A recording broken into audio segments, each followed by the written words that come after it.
Alright, good afternoon everyone. How are you guys doing today? Are you all doing good? Is it very hot? Okay, yeah. Welcome to Dubai. And again, welcome to everyone to Dubai Safari Park. And welcome here to the Feathers of Nature show. My name is Catch and I will be your presenter for today. So you know what? This is a free flight natural behavior show. That means that all our birds are fully capable of flying. And it also means that birds will fly really close above our heads.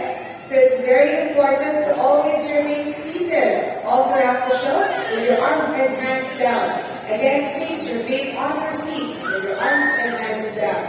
Are you guys ready to start? Ready? Are you ready? Alright, let's begin. Do you hear that? Can anyone tell me what animal makes that sound? Louder, huh? Duck. Let's see if you're right. Come after, right?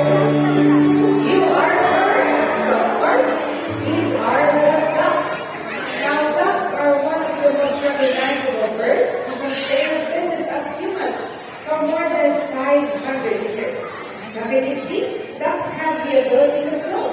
How is that possible? Well, they actually have waterproof feathers. That's why they will just spin around and their body will stay dry. And you know what's neat about their feet is that their feet actually have no nerves or blood vessels. Interesting, right? Let's see that first. Alright, now here in the Vice Park, we strongly enforce the natural behaviors of our animals. Now I'm very excited to share this next segment with you because we will get to see how toucans behave in the wild. Come out here, guys. Alright, this one is our channel-billed toucan, and this one is our red-billed toucan. Now you know toucans are called hop birds because they prefer hopping from one branch to another versus actually flying through the air. And you know what's amazing about these birds is their bill in front of their face. Did you know that their bill or beak can be 3/4 or even bigger than their entire body? So based on those proportions, actually toucans are one of the largest birds. But you know what? Even if their beak or bill is very big, don't be fooled by the size. It's actually very light and hollow. It's made up of keratin, just the same as our fingernails and our hair. Cool, right? Let's read about for our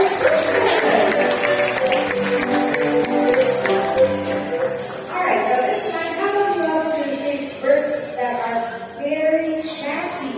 These are cockatoos. Yeah. So this one over here is our Moluccan cockatoos, or they're also called salmon-crested cockatoos. Now you know, cockatoos are diurnal, meaning they are active during the day. So when the sun rises, that's when they will spread, look for food. And then as the sun sets, that's when they will go to their regular roosting trees. And then it's time for them to take their rest or their sleep. Now what is unique about cockatoos is the stick at the top of their head, or what we call a crest. Now this crest helps them show their emotion, whether they're angry, sad, or very excited. Now this one over here is a red-tailed black cockatoo. Now I know that I'm very quiet right now, but believe me folks, cockatoos actually have the loudest call among any other birds. And this one over here is our gala cockatoo. You know what, their voices are so loud that you can hear them from as far as 2 kilometers away. Imagine that. Alright, how about we give a big round of applause for our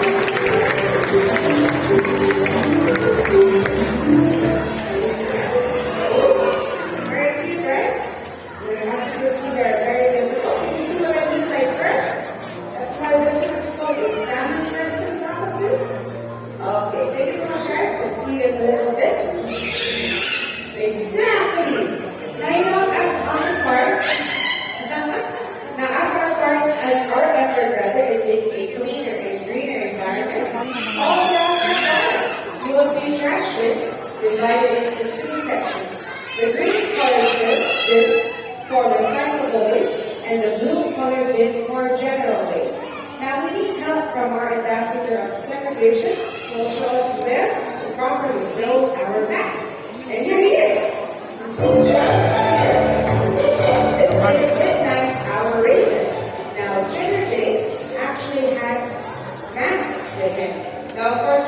we use masks, and where do people throw it? On the floor, unfortunately. And which colored bin do masks belong to? The blue colored bin, of course. Blue colored, isn't it? Wow, excellent job. There's 2 more to go. Excellent bin up. Wow, 1 more to go. Fantastic. Great job.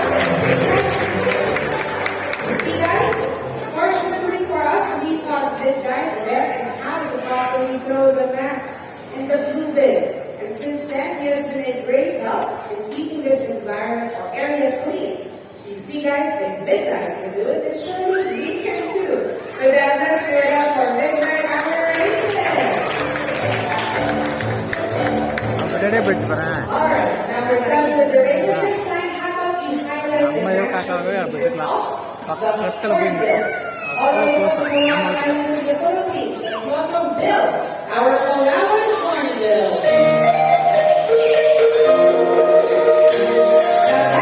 Actually comes very handy as it helps them pluck fruits from the trees just like our very own fingertips. And did you guys know that it's actually big enough that they can catch fruits in the air? Well, don't believe me? Watch this. Now, do you want to do that one more time? I don't think we want to see it one more time. Let me hear it. Do you want to see it one more time? Here he comes.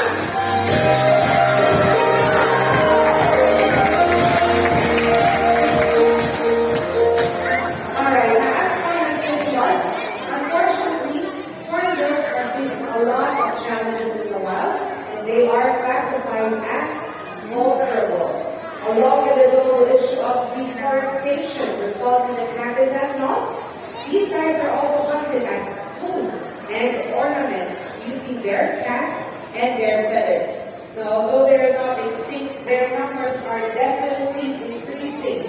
So let's all do our part to help save the beautiful hornbills. Now let's get up our bill and alright, we're done with the Philippines. This time let's go to a different country, still within Asia, and let's welcome the national bird of Malaysia. This is the rhinoceros hornbill.